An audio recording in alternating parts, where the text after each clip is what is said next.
Good morning student. आज हम पढ़ेंगे इंग्रेडिएंट ऑफ सीमेंट। पिछला पैर ने पढ़ा था Bogue compound. Bogue compound generally major compound और माइनर कंपाउंड में डिवाइड था। मेजर कंपाउंड जैसे कि हमने C2S, C3S, tri calcium aluminate और टेट्रा कैल्शियम एल्यूमिनेट फेराइट था, और मेजर कंपाउंड में NGO और अल्कालीज था। आज हम पढ़ेंगे ingredient of cement. Ingredient of cement कोई भी फैक्ट्री में, कंस्ट्रक्शन साइट में, या फिर आपको कोई भी RMC प्लांट में ये मैन्युफैक्चरिंग सीमेंट की होती है, तो उसमें हम लोग इसमें परसेंटेज हम लोग चेक कर सकते हैं कि कितना हर इंग्रेडिएंट्स की परसेंटेज हम लोग डाले जाएं। उससे पहले हम लोग ये चीज़ जान लेंगे कि वो सीमेंट कौन से पर्पस के लिए जा रहा है, ये कौन से पर्पस के लिए मैन्युफैक्चर हो रहा है। तो जनरली हम लोग ऑर्डिनरी पोर्टलैंड सीमेंट सबसे ज़्यादा यूज़ करते हैं, तो ऑर्डिनरी पोर्टलैंड सीमेंट की बात करते हैं। तो ऑर्डिनरी पोर्टलैंड सीमेंट सबसे पहले की बात किया जाए कि सीमेंट, एडमिक्सचर प्लस जिप्सम, ये तीन चीज़ का मिक्स करके हम लोग का सीमेंट मैन्युफैक्चर होता है, ऑर्डिनरी पोर्टलैंड सीमेंट। अब आते हैं बात की ऑर्डिनरी पोर्टलैंड सीमेंट में टोटल नंबर ऑफ इंग्रेडिएंट्स कितने होते हैं। तो total number of ingredients friend मेरे 8 होते हैं, जिसमें सबसे पहला मेरा जो है वो है लाइम है, जिसकी सबसे ज़्यादा अप्रोक्स वैल्यू होती है और उसकी रेंज होती है। उसकी अप्रोक्स वैल्यू करीबन 62% होती है और उसकी रेंज 62 से लेकर 68% होती है। एडवांटेज की बात किया जाए तो लाइम जैसा कि हम जानते हैं कि स्ट्रेंथ देती है और हार्ड प्रॉपर्टी देती है। और डिसएडवांटेज की बात किया जाए तो डिसएडवांटेज में वो ज़्यादा है कि अगर हम लोग लाइम का ज़्यादा हम लोग इसमें अमाउंट में हम लोग लाइम दे देते हैं उसके परसेंटेज से, तब क्या होता है हम लोग का वो प्रॉपर्टी क्या, वो सीमेंट हम लोग का वो अगर हार्ड प्रॉपर्टी नहीं हो पाता है, जिसमें हम लोग का क्रैक हो जाता है, वो स्ट्रेंथ कमजोर हो जाते हैं। दूसरी बात करते हैं हम लोग सिलिका का। सिलिका का जो रेंज होती है वो है 22% जो अप्रोक्स वैल्यू होती है, और उसका रेंज होता है वो 17 से लेकर 25% है।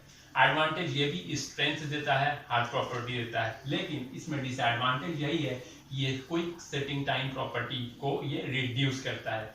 तीसरी बात करते हैं फ्रेंड एल्यूमिना का, जो 5% देता है और इसका रेंज होता है 3 to 8%, और इसका एडवांटेज है कि क्विक सेटिंग टाइम ये एडवांटेज है।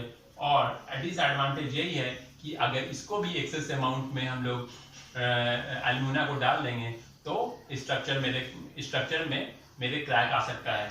फिर हम लोग आते हैं CaSO4 कैल्शियम सल्फेट, जो डिहाइड्रेटेड है जिप्सम के फॉर्म में। उसकी रेंज अप्रोक्स वैल्यू होती है 4% और उसकी रेंज होती है 3 to 4%। अब ये रिस्पॉन्सिबल यानी इसका एडवांटेज यही है कि ये रिस्पॉन्सिबल क्या है, एक्टिव रिटार्डर के फॉर्म में रिस्पॉन्सिबल है और ये सेट क्विकली कर जाता है। और लेकिन रिटार्डर के फॉर्म में ये है तो रिस्पॉन्सिबल, लेकिन ये क्विक सेटिंग टाइम नहीं दे पाता है, क्योंकि हम लोग रिटार्डर जो है यूज करते हैं जनरली वहाँ जहाँ पे हम लोग को जैसे कि ग्रूटिंग में काम आ जाए, ग्राफ्टिंग में काम आ जाए, या फिर रिबार में काम आ जाए, तो वहाँ पे हम लोग यूज करते हैं CaSO4 का। फिर आते हैं Fe2O3 यानी iron oxide. Iron oxide generally जो अप्रोक्स वैल्यू होती है उसकी 3% होती है और उसकी रेंज 3 to 4% होती है। ये भी स्ट्रेंथ और हार्ड प्रॉपर्टी देती है, लेकिन इसको सारे तरह के सीमेंट में हम लोग यूज नहीं करते हैं, क्योंकि हर तरह के सीमेंट में अगर यूज करेंगे तो इसमें क्या होगी, ये जनरली हम लोग वैसे सीमेंट में यूज करते हैं जहाँ पे हम लोग का सबसे जल्दी गेन कर सके, सबसे जल्दी हम लोग की हार्ड प्रॉपर्टी मिल सके, या फिर जैसे कि हम लोग जिप्सम प्लास्टर में हम लोग यूज करते हैं जनरली Fe2O3 का। फिर हम लोग आते हैं MgO यानी मैग्नीशियम ऑक्साइड, जिसकी रेंज जो होती है वो 2% होती है और अप्रोक्स वैल्यू जो होती है 0.1% से लेकर 3% होती है। ये भी मेरी स्ट्रेंथ और हार्डनेस प्रॉपर्टी देती है, लेकिन अगर इसको भी हम लोग एक्सेस अमाउंट में दे देंगे तो इसमें क्या डिसएडवांटेज है, इसमें अनसाउंडनेस आ जाएगा, यानी इसमें क्रैक आ जाएगा स्ट्रक्चर में। अब आते हैं हम लोग सल्फर की बात करते हैं, तो सल्फर जनरली अप्रोक्स वैल्यू 1% होती है और इसकी रेंज जो होती है 1% से लेकर 3% होती है।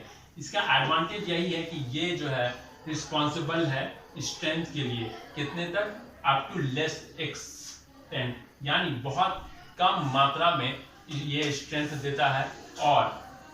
और ये अगर एक्सेस अमाउंट में अगर हम लोग इसको डाल देंगे तो ये फिर से अनसाउंडनेस प्रॉपर्टी देगा और स्ट्रक्चर मेरा कमजोर हो सकता है। अब हम लोग लास्ट आते हैं अल्कालीज।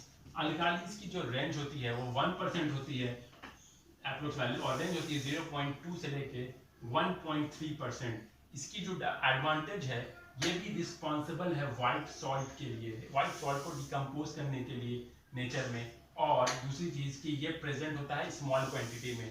कोई भी अगर हम लोग जैसे कि प्लास्टर वर्क कर रहे हैं या फिर वाइट सीमेंट का हम लोग यूज़ कर रहे हैं या कुछ भी ऐसा काम कर रहे हैं, तो वहाँ पे हम लोग ज़्यादातर यूज़ करते हैं अल्कालीज का, जिसमें वो काम करता है कि वाइट सॉल्ट को वो डिकम्पोज करता है और ये बहुत स्मॉल क्वांटिटी में कंपोज करता है। अगर इसी चीज़ को हम लोग ज़्यादा अमाउंट में दे देंगे तो वो मेरी क्वालिटी ख़राब हो जाएगी, जिसका डिसएडवांटेज होगा। जैसे कि फ्लोरेसेंस होता है, अगर हाई अमाउंट में हम लोग, एक्सेस अमाउंट में अगर हम लोग ये अल्कालीज को दे देंगे तो मेरी प्रॉपर्टी जो है बहुत ख़राब क्वालिटी की निकलेगी। तो एग्जाम्पल के तौर पे फ्लोरेसेंस एक एग्जाम्पल सिंपल से आप लोग देखते होंगे कि कोई भी कॉलम जब वो कास्ट होता है, कास्ट होने के बाद जब उसका लास्ट फिनिशिंग जो सरफेस होता है, उस फिनिशिंग सरफेस में अगर उस सरफेस में क्रैक हो जाए या फिर वाइट कलर का दाग आ जाए या फिर पूरा पिलर जो है, मेरा पूरा कॉलम जो है वो वाइट कलर का हो जाए, तो इसकी साफ पहचान है इफ्लोरेसेंस आ रहा है।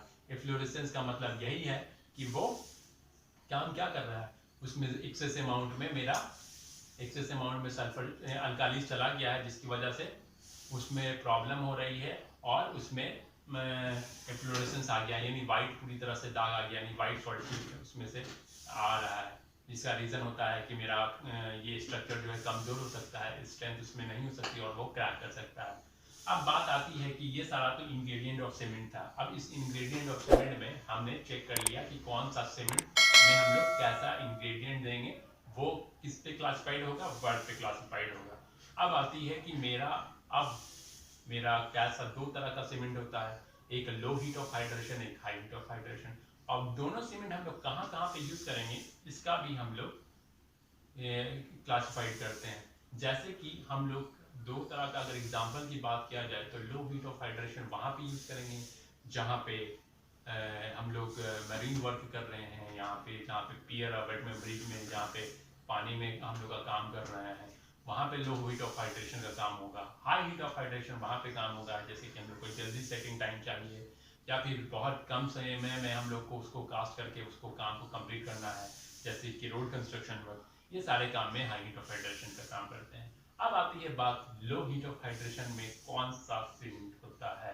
तो लो हीट ऑफ हाइड्रेशन में दो सीमेंट जनरली हम लोग पढ़ते हैं, जिसमें हम लोग सल्फर रेजिस्टेंट सीमेंट होती है और सल्फर स्लैग सीमेंट होती है। इन दोनों सीमेंट में ज़्यादातर जो इसमें इंग्रेडिएंट्स होती है वो लो हीट सीमेंट की इंग्रेडिएंट होती है, जैसे कि फ्लाई ऐश इसमें सबसे ज़्यादा मिला रहता है, सुर्खी ज़्यादा मिला रहता है और बहुत ही कम मात्रा में इसमें हम लोग का कंपाउंड C2 यानी एल्युमिनियम कैल्शियम एल्यूमिनेट रहता है और बहुत ही कम यानी ट्राई कैल्शियम एल्यूमिनेट और टेट्रा कैल्शियम एल्यूमिनेट रहता है, जिसकी वजह से हम लोग का सेटिंग टाइम भी अच्छा दे सकें। अब आती है बात हाई हीट ऑफ हाइड्रेशन में कौन सा सीमेंट होता है। जैसे कि रैपिड हार्डनिंग सीमेंट हम एक्स्ट्रा रैपिड हार्डनिंग सीमेंट पढ़ते हैं, ये सारा सीमेंट जो है हम लोग का हाई हीट ऑफ हाइड्रेशन देता है। तो ये दो सीमेंट है जिसको हम लोग अलग अलग वे में हम लोग रिफाइन करते हैं और इसका यूज अलग अलग वर्क में करते हैं। अगली क्लास में हम पढ़ेंगे लाइम, और लाइम क्या होता है, लाइम कैसे बना, लाइम के एडवांटेज क्या है, लाइम की डिसएडवांटेज क्या है। तब तक के लिए ये जो मैंने क्लास लिया है उस क्लास में जो भी आप लोग को समझ में नहीं आ रहा है वो डिस्क्रिप्शन बॉक्स में नीचे लिंक में दिया हुआ है, वो आप लोग खोल के देख सकते हैं। अगर ये वीडियो पसंद आए तो लाइक करें और सब्सक्राइब करें।